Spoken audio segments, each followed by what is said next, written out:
5 years, when I first learned about climate change, I thought I was the only one that cared. And today I can see that I'm not the only one that cares. And in Melbourne, and in London, and in so many different cities, there are people who care, and people who are standing up for climate change and for what's real, and we're trying to change the world. And just thank you so much for being here. Thank you. We may be young, we may be old, but we can make a difference.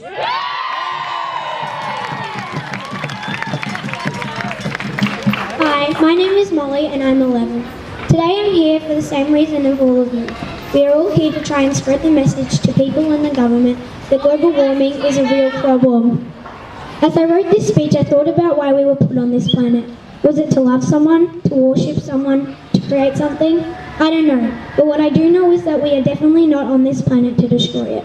We should respect and take care of the earth. A lot of people say that global warming is not a big threat, but what they don't realise is that if big changes don't start happening soon, our grandkids may not have planet Earth to call home. That's why something must be done. We need everyone to realise that we need to change things now.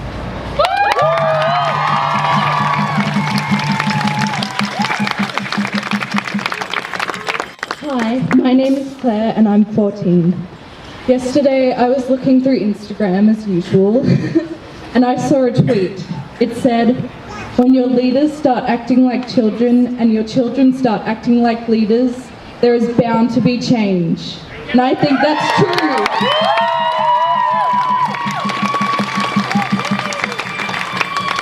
In my English class, we're talking about Billy Elliot, the movie, and that movie has some great songs, but one of them that I have in my head all the time is, "You won't fool the children of the revolution." Because you won't fool us politicians. So I think everyone here, standing here for change, we're so brave, but it's the right thing to do. I'm Marcus, I'm a father. I'd like to congratulate all the students and all the supporting parents for self-organising and coming out and supporting this incredibly important movement and moment. I know of no change that has ever happened without people coming out onto the street like this, and I think it's really exciting to see people prepared to engage and act. Civil disobedience, this is called, and everyone is going to, the people in power are going to want to criticise continuously and say, go back to your home, go back to your school, involve yourself in small recycling projects or compost.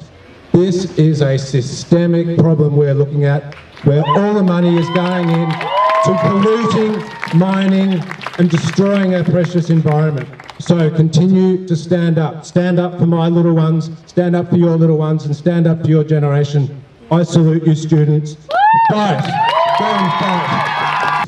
Take action. This is the moment today. This is our line in the sand moment. We have to do this. There is no plan B, there is no planet B. This is not a drill. And when these politicians tell you to go back to school and to not strike, you know what, looking at the leaders and the upcoming leaders around today and all over the world, when we look at that incredible human being, Greta Thunberg, all we have to do, if someone says that to you, if one of these politicians say that to you, tell you what, you look them in the eye, give them a little smile, thank them for their concern and just tell them, you know what, don't worry guys, we've got this. Yeah.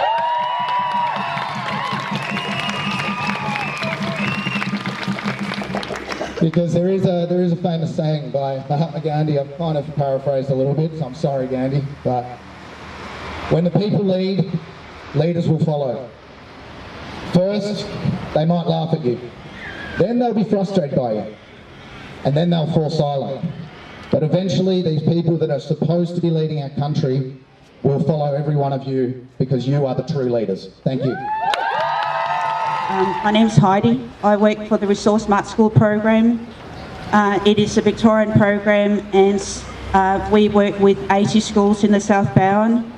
But I want to start with that life is about wanting to do something and then working for it, and you've just started today. I grew up in Denmark when I was about 11 or 12. My student union president, she rallied everybody in the whole school, which was 400 students, We all went in front of the principal's office. It was 23 degrees and we all wanted to go to the beach. There was no way that we wanted to stay in school that day because it was too bloody hot. This woman is called Connie Hedegaard. She became the European Commissioner for the Environment. The journey starts here for a lot of you, but the journey has already started a long time for a lot of people.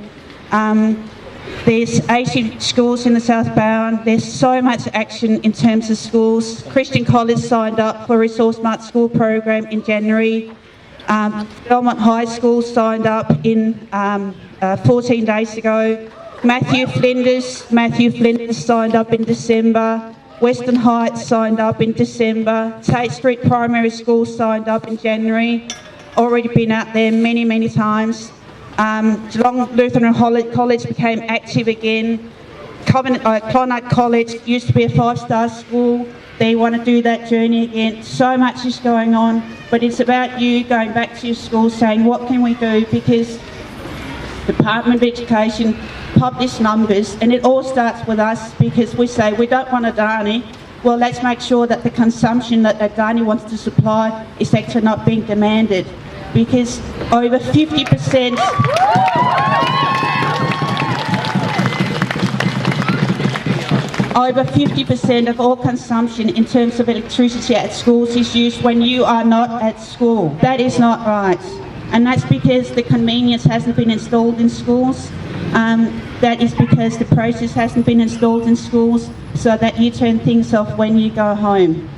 Okay, so some schools, I do energy audits, some schools they do 27% of that consumption is used on public holidays and term weekends and term breaks. That's not right. So let's make sure that Adani doesn't have the mandate to actually sell what they want to dig out from the ground by us actually making sure that we are resourceful, reduce energy, gas, waste.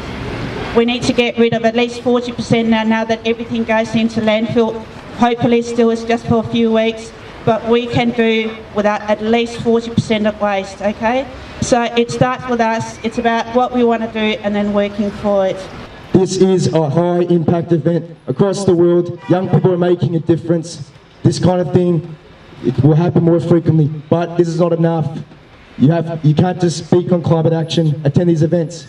Climate action has to be in you every thought and action throughout the day. Every minute you must be thinking, how can I protect the environment, protect the planet which we live in, and make it better for the rest of the people on this planet? How can I show love to people around? How can I show love to the planet I live on? We've been gifted with this planet to live on. We've been gifted with resources and our time and life. But are we giving back? Are we returning the favour? Are we returning the gift? Are we showing love to our mother, the earth? Thank you so much. Thank you all for attending. I hope that you all feel this in your heart as much as I do. This has been an amazing event. I'm truly touched by it. Thank you. I find it terribly unfortunate that these leaders and critics have the inability to look past economy, employment and jobs. These are important, yes, but we need to look at the bigger picture.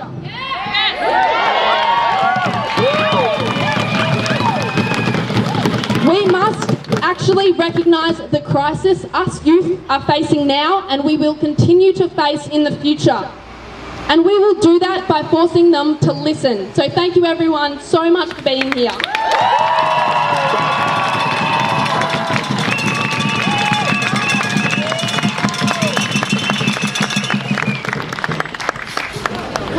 I want to thank you all for your commitment. I want to thank everyone here for taking the time to stand up for our planet. I want to thank you all for the passion that you bring to what is a question of intergenerational justice. You know, I know what it is from where I stand in my place in life, my time in life, about what the future of this planet involves. But for young people who will bear the burden of climate change more than I will, and more than most of us who sit in Parliament, it warms the heart to know that you are willing to take out your time on a day such as this to make public representatives know how utterly important this is for the future of the planet. We have to get to a place where we are using more renewable energy. We have to get to a place where we are less carbon dependent in the way we fuel the global economy.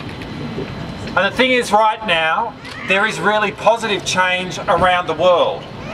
But the sad thing is that is not being reflected in the way the current government is going about the management of our economy. And we have a particular obligation. We have a particular obligation because we are the highest per capita user of carbon in the world. It means that Australia, by virtue of that stat, has a role to play in terms of reducing our carbon emissions, but demonstrating to the world that a country like us can. But we need to do it in respect of our neighbours in the Pacific who are on the front line of climate change, all of whom I've visited. Coral atoll nations like Kiribati, where when you go there and you see water lapping into people's kitchens, where you know that half the water supply of the main island is now contaminated through salination, you realise this is an existential issue for nations out there, and they expect Australia to be there supporting them in telling their story to the world, and we can't do that unless we have a credible story to tell about what we're doing in respect of acting on climate change domestically here in Australia. So I want to thank you again for taking the time out today to speak to me, to give me this message here. But not just me, around Australia. I want to thank you for what you're doing in terms of letting people know how absolutely critical climate change is to the future of this nation, and how you demand, in respect of those who represent you, action in this regard. Thank you very much.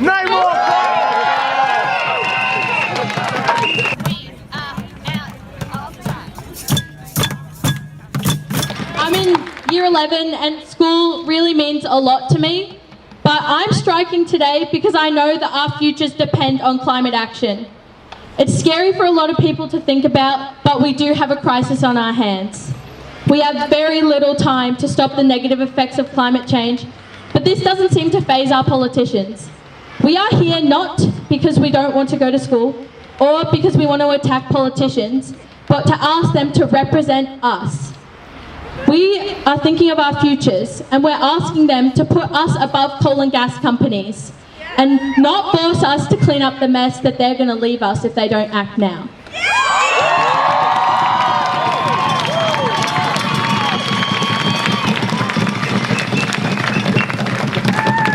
I don't have all the answers or the solutions, but that's not my job, and that's not any of our jobs. Our job is to get people to listen to us and to get the people that know what to do to be heard, okay? We have the power here in numbers to get listened to, that didn't make sense, but to be heard and to be listened to, because that's what we deserve. We need to be represented by the people that we vote to represent us. So thank you so much all for coming today and showing your support.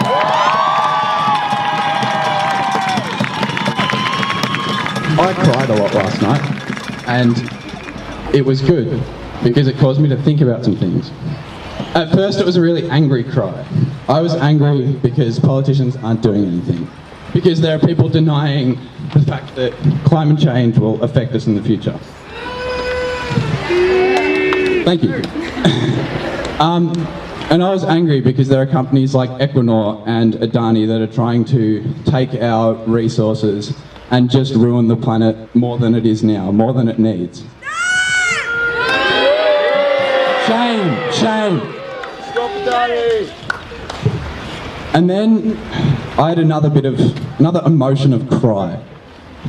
It was a bit of hope. And it was only a little bit to start off with because I was pretty pissed. I was pretty angry. But this little bit of hope, it grew. Because I was looking on my Facebook for something that could make me angrier, which is stupid. It's a dumb thing to do, but I was doing it. And I was looking for something to make me angrier because I wanted to let out my emotions and, you know, obviously be angry. But then I saw one of the posts that flicked up, was that Greta had been nominated for a Nobel Peace Prize.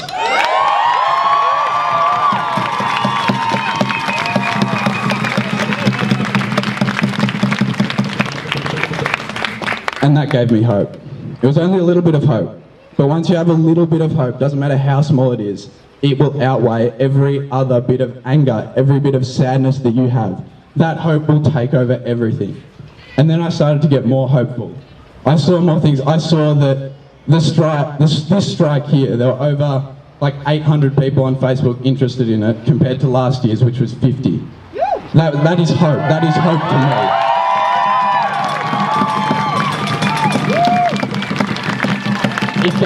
It gave me hope knowing that in over 1,600 cities around the world, there are kids our age and adults doing the exact same thing that we are. It gave me hope. And it continues to give me hope. And it is that hope that allows us to change the world. It is that hope of a single person, one single person sitting out the front of Parliament every Friday that has created an entire world movement.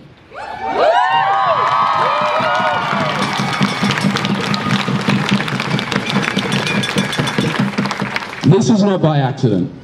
It is hard work, but it needs that hope as well. And there's lots of cynicism surrounding this, that it won't get anything done, but we have to disregard that. There's lots of internal cynicism, but the hope prevails in every circumstance. We have to be hopeful. We have to know that things will change. We're not here to make a change. We're here because change is occurring. There is no doubt about that. And every single thing that we do, being here, changes.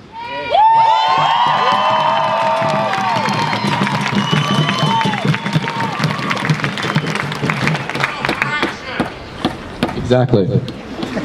I implore every single one of you not to just come today, but to keep going. Knock on the doors of your local MPs, especially down the coast. Knock on the doors of Sarah Henderson and Libby. Say that, why haven't you said anything about Equinor? Why aren't you forming a position on this?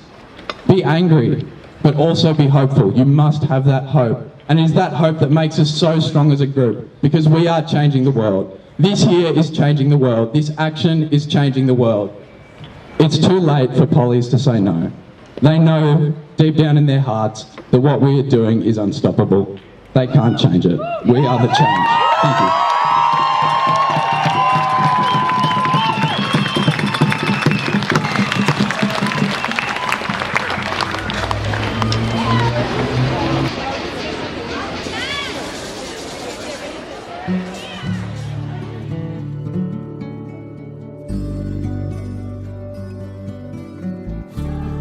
The Sustainable Hour.